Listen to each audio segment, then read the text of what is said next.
राज्यासह देशभरात आजपासून 10 दिवस गणरायाचं अधिराज्य. लाडक्या बाप्पाच्या स्वागतासाठी गणेश भक्तांची लगबग.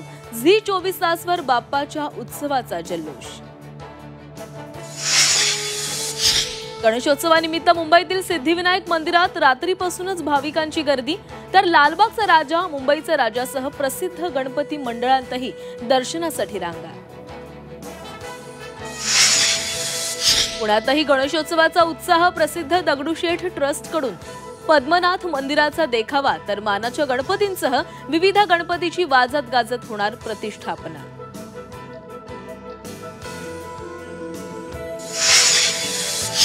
कोकणात घरोघरी गणेशोत्सवाचा आनंद शिगेला. ढोल ताशाच्या गजरात पारंपरिक पद्धतीनं लाडक्या बाप्पाचं आगमन. नाशिक, कोल्हापूर, साताऱ्यातही गणेशोत्सवाचा उत्साह. घरगुती बाप्पासह सार्वजनिक गणपती मंडळांकडून लाडक्या बाप्पाच्या स्वागताची जय्यत तयारी. उद्धव ठाकरे आज सकाळी राज ठाकरेंच्या घरी जाणार. सहकुटुंब शिवतीर्थावर बाप्पाचं दर्शन घेणार.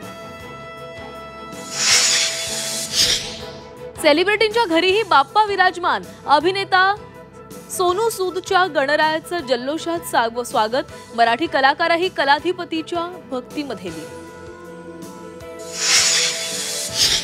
हायकोर्टाच्या मनाईनंतरही मनोज जरांगे मुंबईतील आंदोलनावर ठाम. सकाळी 10 वाजता जरांगे मराठा आंदोलकांसह आंतरवालीतून मुंबईकडे निघणार. कोकणवासियांना वाहतुकीचा नवा पर्याय उपलब्ध होणार. 1 सप्टेंबरपासून मुंबई, सिंधुदुर्ग आणि रत्नागिरी रोरो सेवा सुरू होणार. अवघ्या 3 ते 4 तासात कोकणामध्ये पोहोचता येणार.